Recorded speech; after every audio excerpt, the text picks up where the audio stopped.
اعوذ باللہ من الشیطان الرجیم بسم اللہ الرحمن الرحیم الذین آتیناہم الکتاب یتلونہ حق تلاوتہ اولئک یؤمنون بہ ومن یکفر بہ فاولئک هم الخاسرون۔ صدق اللہ العظیم۔ وہ لوگ جن کو دی ہم نے کتاب وہ اس کی تلاوت کرتے ہیں جیسا کہ تلاوت کرنے کا حق ہے، وہی اس پر ایمان رکھتے ہیں، اور جو کوئی اس کا انکار کرے وہ خسارہ پانے والے ہیں۔ یہ عربی گرامر کورس مختصر سا ہم نے شروع کر رکھا ہے۔ آج سبق نمبر 7 اور رہنمائی ترجمۃ القرآن، اس کا پیج نمبر 94 سے آج ہم آپ کو کچھ لیکچر دیں گے۔ تو اس کا آج کا عنوان ہے اسم کا استعمال۔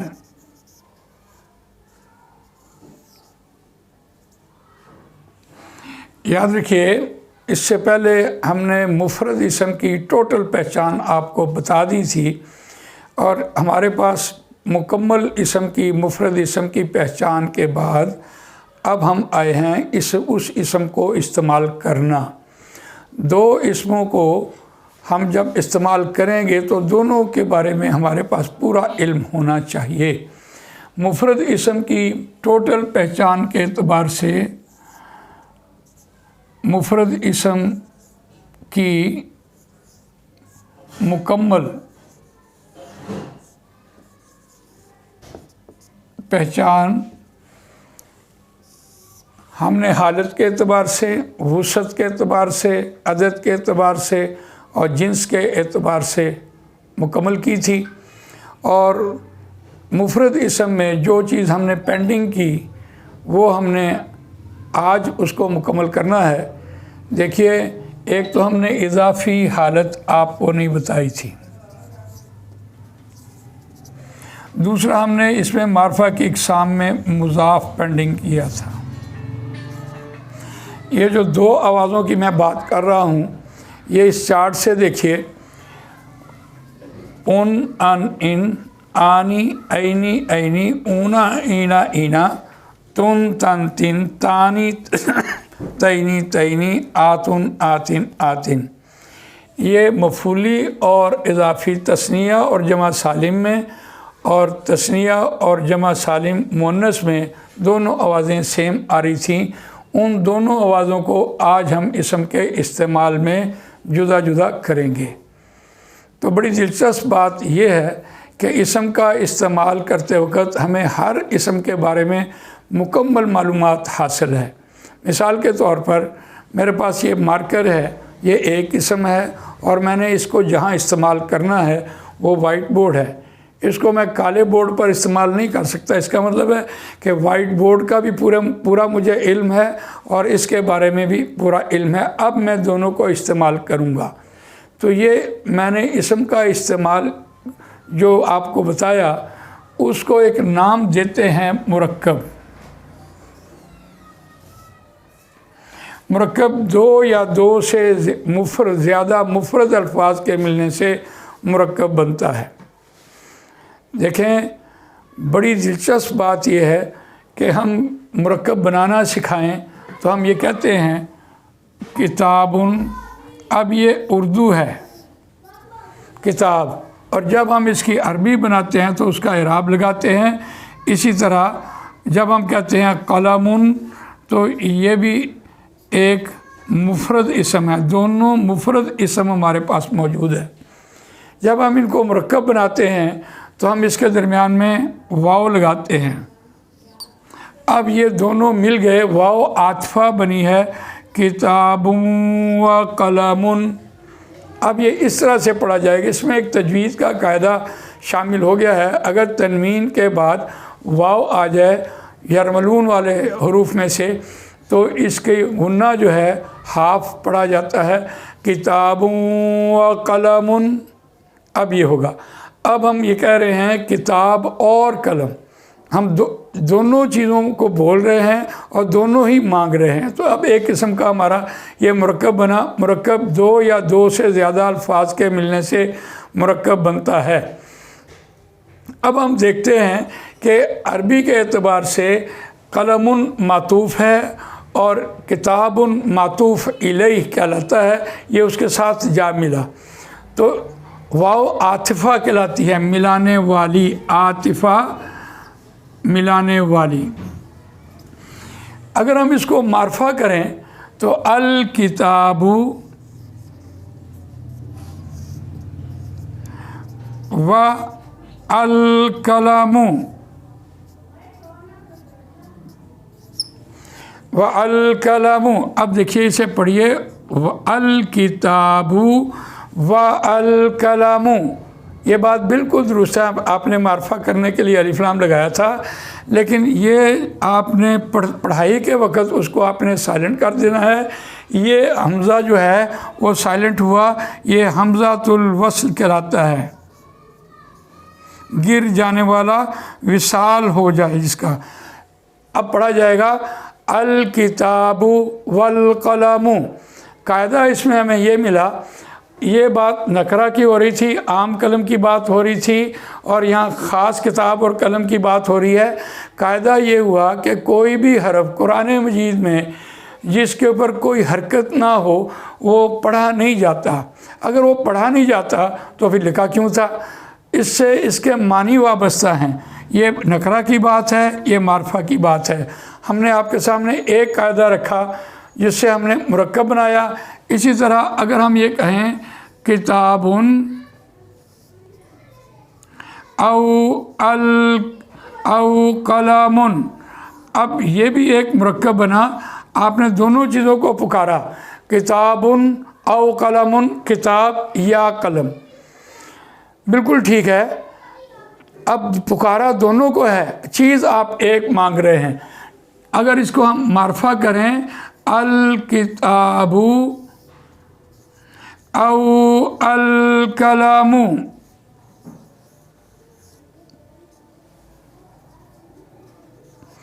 اچھا دیکھیے، یہ جو آپ نے معرفہ کرنے کے لیے الف لام لگایا تھا حمزۃ الوصل، اس کے اوپر تو حرکت آئے گی نہیں۔ اب یہاں ایک قاعدہ بڑا دلچسپ آیا، الکتاب او القلم، اب یہ دو جزمیں کسی جگہ پر بھی قرآن مجید میں آ جائیں تو دونوں پڑھی نہیں جاتی۔ یہ دو جزموں کا ایک قاعدہ قرآن مجید میں بہت جگہ پر استعمال ہوا ہے، یہاں ہم اس قاعدے کو سمجھتے ہیں، اور اگر دو جزمیں اکٹھی آ جائیں تو ایک جزم حرکت لے جائے گی۔ اب ہم کہیں گے الکتاب او القلم،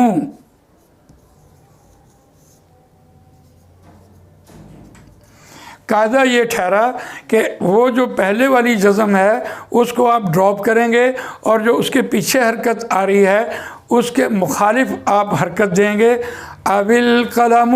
یہ قاعدہ زیر اور زبر یعنی شروع میں آنے کی وجہ سے بنتا ہے، اگر پیش آ جائے تو یہ قاعدہ نہیں ہوتا۔ اس بات کو اچھی طرح ذہن میں رکھیے، ہم کہہ رہے ہوتے ہیں من اللہ، اب اللہ ہی میں یہاں بھی جزم ہے تو یہ بن جائے گا من اللہ، دو جزمیں اکٹھے ہونے کی وجہ سے یہ اس طرح سے قاعدہ بنتا ہے۔ قرآن مجید میں بہت سی مثالیں آپ کو مل جائیں گی، وقالت الیہود لیست النصارى علی شیء، وہاں بھی وقالت تھا، تاکہ اوپر جزم تھی، وہ بھی تاکہ نیچے زیر آئی، پیچھے اس کے زبر آئی، اس اعتبار سے اس قاعدے کو دیکھیے۔